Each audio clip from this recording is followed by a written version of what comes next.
L'euro a-t-il fait son point bas à 1,0350 $? Faut-il acheter à moyen long terme le taux de change de l'euro alors que la Banque Centrale Européenne est attendue sur 2 hausses de taux d'un coup au mois de juillet? Oui, 2 hausses de taux d'un coup de la part de la Banque Centrale Européenne. Alors, opportunité d'achat moyen long terme sur l'euro? Bienvenue au Fast and Forex de ce mercredi 25 mai 2022.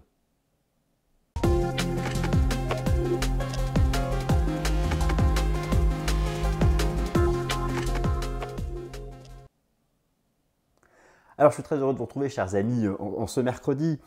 Il faut traiter ce sujet car vous et moi, amoureux de l'analyse technique, avons relevé sur un certain nombre de graphiques sur le marché des changes, en particulier le cours de l'euro-dollar, mais pas seulement, l'euro-yen, l'euro GBP, l'euro CHF, l'euro-rouble malheureusement pas encore, quoique. Bref, surtout sur le leader d'entre eux, le taux de change euro-dollar, un renversement haussier sur le support technique de long terme à 1,0350 $ dont je vous ai parlé dans les précédentes émissions Fast and Forex. Alors, s'agit-il d'une construction technique de renversement haussier moyen-long terme? Effectivement, la question se pose de manière pertinente en termes de timing, car les anticipations sont en train d'évoluer fortement en ce qui concerne la Banque Centrale Européenne. Vous le savez, la Fed, la Réserve fédérale des États-Unis, elle, a déjà commencé à relever ses taux et devrait les augmenter 6 fois de plus d'ici fin septembre prochain. Mais la Banque Centrale Européenne, pour laquelle nous n'attendions rien cette année, eh bien, désormais, le consensus est à une hausse de taux cet été. Je me trompe, 2 hausses de taux d'un coup, 50 points de base d'un coup au mois de juillet. Pourquoi? Pour lutter contre une inflation hors de contrôle. Je vais vous présenter les chiffres. Alors, bien sûr, un scénario d'achat du taux de change de l'euro doit se soigner sur le plan technique. On n'achète que sur support et surtout, il faut avoir en tête que le conflit en Ukraine, s'il devait franchir un degré supérieur, l'euro en serait la première victime, écartant les fondamentaux classiques de la réflexion globale. Alors, chers amis, nous allons passer en présentation. J'ai ici un certain nombre d'éléments que je souhaite vous montrer. Tout d'abord, le plan. Alors, la BCE devrait monter ses taux cet été. Oui, c'est le nouveau consensus. Alors, il est complètement étonnant, c'est vrai. Mais la BCE est en train de jouer sa crédibilité. Et oui, une banque centrale, elle est là pour veiller au contrôle des prix. La cible en termes d'inflation des banques centrales majeures occidentales, c'est 2%. Connaissez-vous actuellement le taux d'inflation au sein de la zone euro? Vous allez voir, il n'est même pas de 2,5, ni de 3, ni de 4, ni de 5, ni de 6. Il est plus élevé. Alors, si la BCE, qui lorsque l'inflation est proche de 0, fait une politique monétaire accommodante, comme elle l'a fait depuis plus de 10 ans, mais lorsque l'inflation est hors de contrôle à la hausse, elle est obligée de restreindre sa politique monétaire, de monter ses taux, de réduire son bilan. Sinon, elle perd sa crédibilité. Sinon, le système bancaire européen perd sa crédibilité, la monnaie perd sa crédibilité. Donc elle n'a plus le choix. C'est ce qui explique le rebond technique des paires de devises en euros ces dernières séances. Maintenant, voyons si cela a de la consistance pour le moyen long terme. Donc, les chiffres de l'inflation au sein de la zone euro, je vais vous en parler. Vous en avez déjà une première illustration en regardant le plan. Oui, elle est de 7,4%, mais on va regarder en détail. La politique monétaire de la BCE se fait autour de 3 taux d'intérêt qu'elle maîtrise, ainsi que ses programmes non conventionnels. Savez-vous que des taux d'intérêt de la BCE, certains sont encore négatifs? Ça va changer. Les anticipations de hausse de taux de la BCE cet été, la fin des taux négatifs, et l'analyse technique de l'euro, c'est-à-dire l'indice de devise euro et les paires de devises en euros majeurs, euro-dollar, vous passera en vue euro CHF, euro yen, euro GBP, ainsi que l'euro rouble pour, bien sûr, l'actualité. Alors, l'inflation au sein de la zone euro. La Banque Centrale Européenne, son objectif, c'est 2%. Eh bien, actuellement, les tout derniers chiffres nous donnent une inflation globale au sein de la zone euro à 7,4%. C'est énorme, 7,4%. Voici le détail. Un taux d'inflation au sein de la zone euro à 7,4%. Vous avez ici tout d'abord l'indice des prix qu'utilise la Banque Centrale Européenne. Observez la courbe verticale de l'envolée des prix.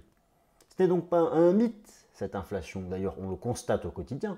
Mais c'est une rupture depuis, tout simplement, plus de 25 ans. Depuis le début des années 2000, surtout depuis la crise financière de 2008, une telle hausse n'avait pas été vue depuis le choc pétrolier des années 70.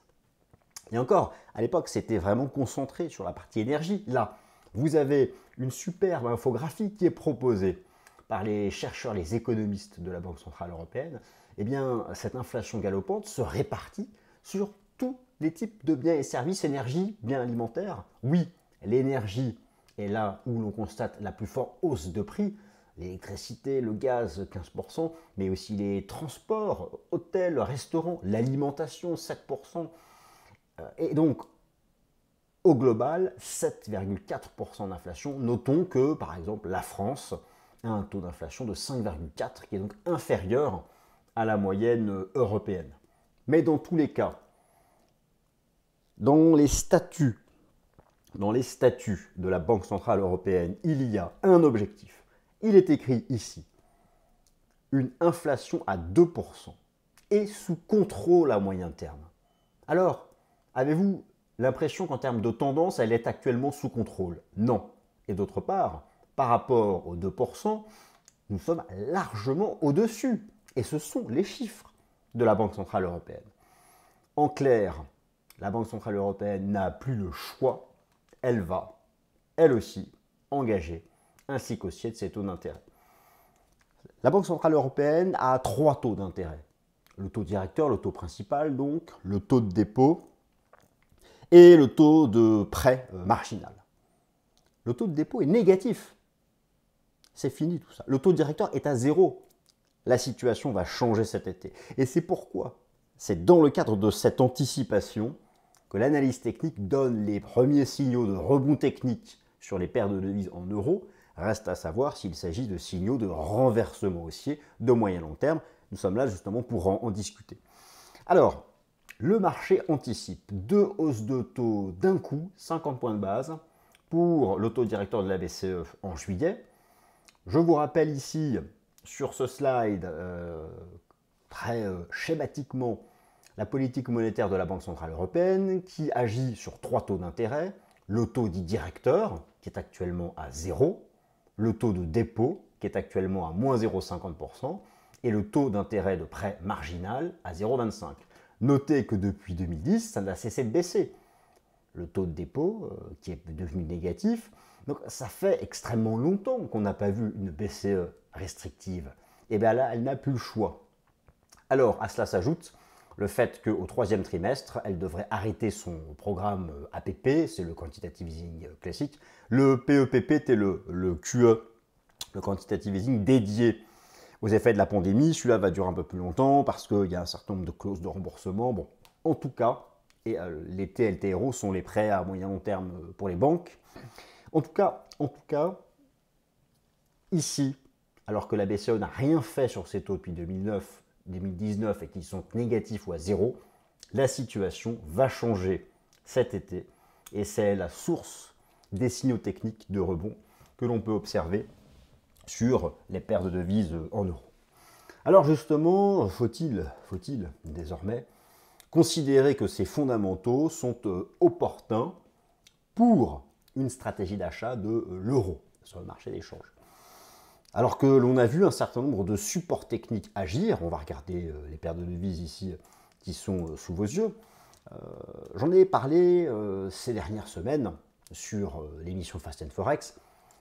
Le taux de change euro-dollar, commençons par lui. Vous avez sous les yeux un graphique qui expose les bougies japonaises en données mensuelles du cours de l'euro-dollar. Oui, nous l'avions, cet énorme support en données mensuelles, vieux depuis plus de 7 ans. Il produit son effet d'abord de rebond technique. Très bien. qui est intéressant, c'est que ce gros niveau technique produit son effet de rebond, alors que les anticipations liées à la politique monétaire de la BCE, qui devrait donc monter ses taux, ce qui n'était pas attendu il y a encore un mois, eh bien, ces anticipations arrivent lorsque le marché s'est présenté sur ce support moyen-long terme. Mais pour le moment, c'est un rebond technique. Alors, je vais basculer sur le cours de l'euro-dollar en données hebdomadaires. Effectivement, la semaine dernière, le marché a proposé ici l'association de ces deux bougies japonaises. Vous retrouvez ici à 1,0340 le gros support en données mensuelles. L'association de ces deux bougies japonaises est ce qu'on appelle un avalement haussier de corps. Il produit son effet. Sa cible, c'est 1,0850. 1,0850, première résistance hebdomadaire. Et notez en données journalières qu'est venu se construire une sorte d'épaule tête-épaule inversée ou de V-bottom, précédée de deux superbes divergences haussières de momentum, représentées ici par la ligne de MACD et la ligne de RSI. Je calcule la cible théorique de cette structure en V-bottom. Eh bien, sa cible théorique est un marché qui remonterait en direction de la résistance, c'est ce niveau horizontal ici, des 1,0935. Alors, en clair, le cours de l'euro-dollar réagit sur un énorme support moyen-long terme. Très bien. C'est un rebond technique court terme qui peut avoir davantage d'amplitude, au bas mot 1,0850, voire 1,0930. Très bien. Avec les nouvelles anticipations de la BCE, qui sont le sous-jacent de ces signaux techniques haussiers, avec aussi toujours en tête l'épée de Damoclès qu'une dégradation majeure du conflit en Ukraine, la première devise cible sera l'euro. Attention donc à cela. D'un point de vue de l'analyse technique et du trading, le premier support pour une intervention sur repli est à 1,0630 $. Ce serait un point d'entrée sur repli pour viser les 1,0940 $. Voilà donc pour le leader d'entre eux. Il y a aussi une belle structure technique sur le taux de change euro-GBP. Le taux de change euro-GBP, ce qui est intéressant, c'est que la Banque d'Angleterre a déjà commencé à relever ses taux, mais cela n'a pas eu d'effet. Il est vrai que le sterling est en difficulté depuis le Brexit. Alors, nous avons ici à gauche les bougies japonaises en données hebdomadaires du cours de l'euro-GBP et à droite en données journalières. Le marché construit une structure en rounding bottom. Le marché est en train d'attaquer la partie haute d'un canal baissier avec ici un bear trap. C'est une zone d'accélération. Un dépassement des 0,8570 donnerait le signal d'une accélération à 0,8720, qui est en fait la base de cette pattern de retournement. Et donc, j'ai en ce qui me concerne un point de vue haussier, noté en données hebdomadaires la ligne de MACD qui recroise le niveau des 0 et l'indicateur technique RSI en hebdo qui a redépassé 50 et qui a même fait un throwback dessus, démontrant qu'on a changé de dynamique de fond. La cible sur l'euro GBP est à 0,8720. 0,8720, quant au tout premier support pour un achat sur repli, c'est le niveau des 0,8515. L'euro-yen poursuit sa tendance haussière, elle est relancée par le renversement haussier du taux de change de l'euro-dollar, un mouvement ma foi bien construit, avec en données hebdomadaires récemment le dépassement d'une résistance, devenu support, avec un throwback qui a eu lieu, donc qui est tout à fait propre. Pour le taux de change euro-yen, la cible tendancielle se situe à 150 yens, alors c'est vraiment la cible d'une résolution haussière d'une longue pattern de plusieurs années dont le marché est sorti par le haut. Le niveau des 150 yens, c'est la cible moyen-long terme. Un niveau d'entrée sur repli pour le cours de l'euro-yen, c'est le premier support à 134 JPY. Et derrière, donc, un objectif cible à 150 yens. Ça, c'est un objectif de cours qui correspondrait en fait à un vrai retournement du taux de change de l'euro et à un euro-dollar qui tendrait vers les indices, toujours pareil, sous réserve que le conflit en Ukraine ne vienne pas désamorcer tout ce raisonnement global macro sur les fondamentaux classiques qui tient la route sur le marché d'échange. Alors, euro-yen, euro-dollar, euro-GBP.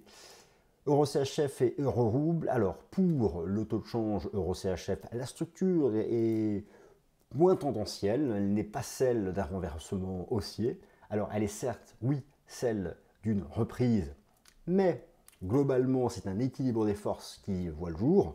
C'est une compression ascendante. Alors, elle est bien visible ici en données journalières. Pour avoir un vrai retournement haussier de l'euro-CHF, il faut dépasser les 1,05.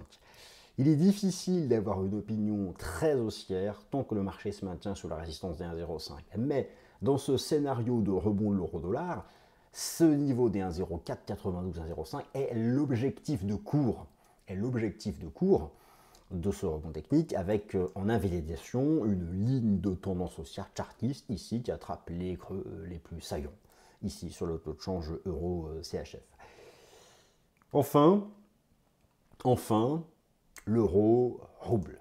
Il faut en parler, non pas parce qu'il se trade de manière simple, il faut rester à l'écart de ce genre de paire de devises complètement soumise à l'actualité, mais on parle d'un taux de change de l'euro. Le rouble se renforce actuellement face aux monnaies occidentales. Jusqu'où le rouble va-t-il se renforcer? Eh bien, c'est l'enseignement des graphiques techniques de long terme. Il y a ici sous vos yeux un graphique qui expose les bougies japonaises en données mensuelles du taux de change euro-RUB. Je pense que c'est le niveau des 50, qui viendra interrompre ce couteau qui tombe puissant sur l'euro-RUB. Car le renforcement du rouble ne durera pas éternellement. Et donc, je ne serais pas surpris de voir une stabilisation sur les 50. Alors, l'idée, c'est pas d'avoir un ordre d'achat en attente, mais c'est de bien surveiller s'il y a l'amorce d'une stabilisation et d'un retournement sur les unités de temps plus courtes pour envisager ensuite un rebond. Après avoir testé les 50, un rebond en direction des 65. Mais cela, c'est à suivre. D'abord, vous voyez bien que c'est un couteau qui tombe en direction des 50-52. Voilà, chers amis, donc ce que je pouvais vous dire sur cette thématique du cours de l'euro-dollar. Il y a donc un vrai renversement haussier court terme pour le moment sur le taux de change de l'euro, en accord avec ses fondamentaux qui sont en train de changer. Les anticipations de la Banque Centrale Européenne, quand même beaucoup de prudence par rapport au lien entre l'euro et le conflit en Ukraine, et surtout, quelles que soient les stratégies techniques moyen long terme, il faut des supports court terme pour intervenir, et je vous les ai mentionnés dans cette vidéo. J'espère que ça vous a plu. Merci à toutes et à tous de m'avoir écouté. Excellente semaine.